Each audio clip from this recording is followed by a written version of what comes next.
मैं संबोधन की बहुत शुक्रिया, धन्यवाद।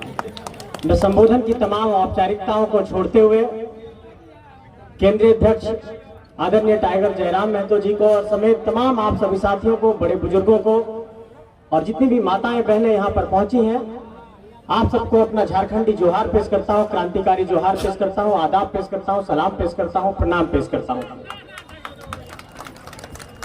साथियों, मुझे यह लगता है कि जब झारखंडी भाषा खतियान संघर्ष समिति की कोई सभा चल रही होती है और जब वक्ता अपने विचारों को जब मंच के माध्यम से रख रहे होते हैं, तो बहुत सारे ऐसे विषय हैं जो तमाम वक्ता अपने अपने वक्तव्य के माध्यम से रख देते हैं।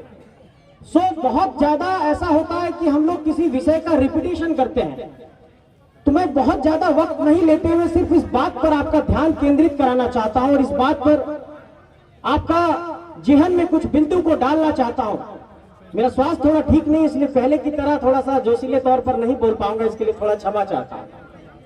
लेकिन इस बात को आपको समझना होगा कि 10 जनवरी 2022 की वो तारीख जब झारखंड के तो चाची के इलाके से, मानटांड के इलाके से कोई सामान्य सा नौजवान अगर सड़कों पर निकल करके इस आक्रोश की भावना के साथ इस बात को कहा था कि अगर ये झारखंड बना है तो यहाँ पर भाषाई तौर पर हो चाहे नियोजन के तौर पर हो, पहली प्राथमिकता झारखंडियों को मिलनी चाहिए और इस झारखंड में पहला अधिकार झारखंडियों को मिलेगा।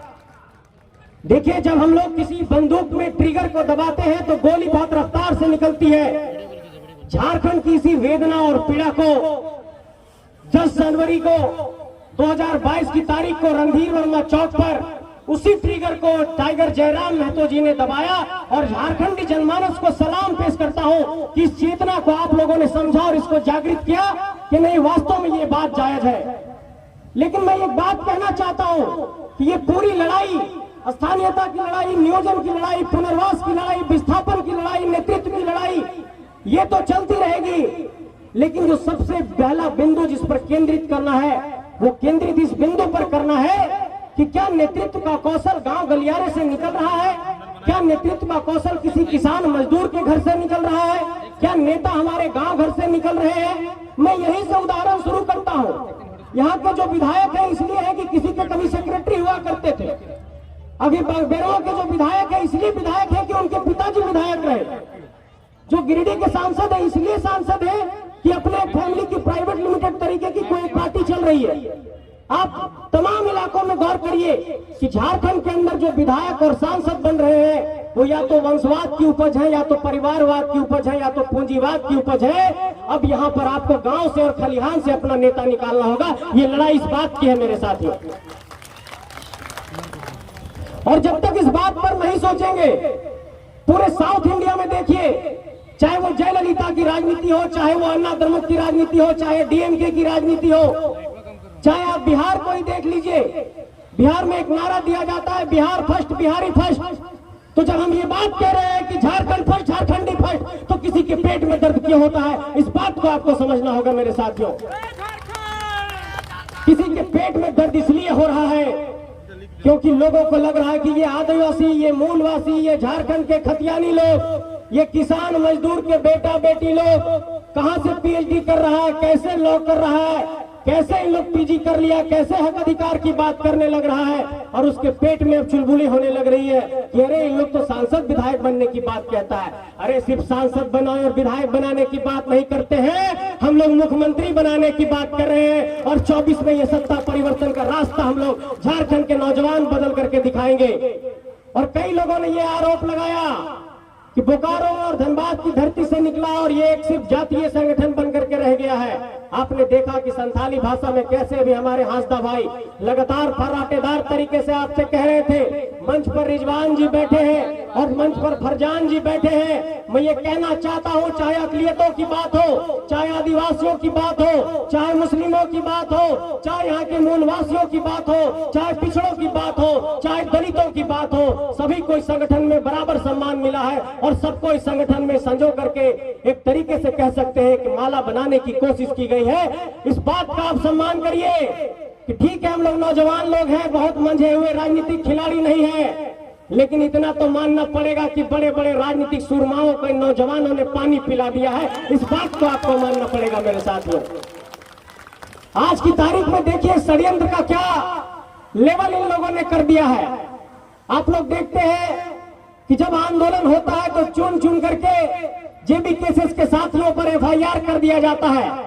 और आज इस मंच के माध्यम से झारखंड के 6,50,000 सीजीएल के अभ्यर्थी इस बात का इंतजार कर रहे हैं कि जेबी केसेस का इस मामले पर स्टैंड क्या है।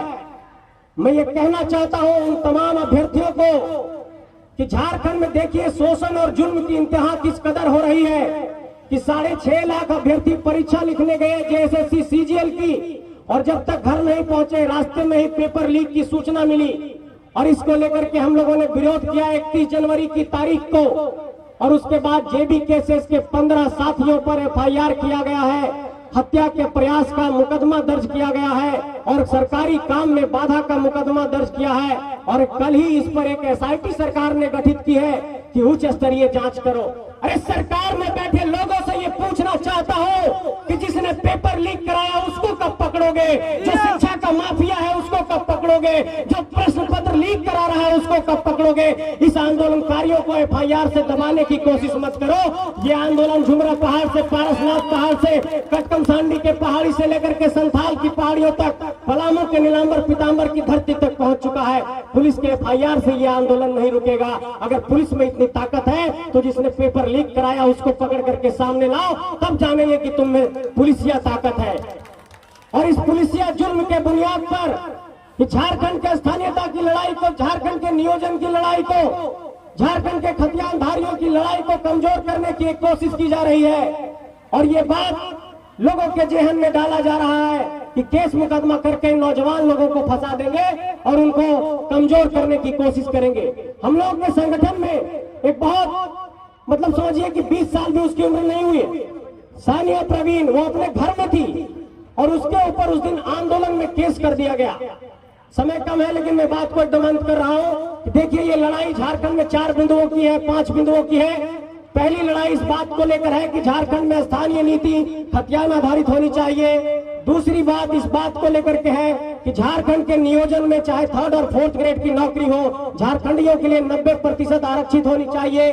तीसरी लड़ाई इस बात को है कि झारखंड में ओबीसी को रिजर्वेशन आज तक नहीं मिल पाया, और जब 77% रिजर्वेशन का विधेयक राज्यपाल के समझ गया तो राज्यपाल महोदय ने उसको रिजेक्ट कर दिया।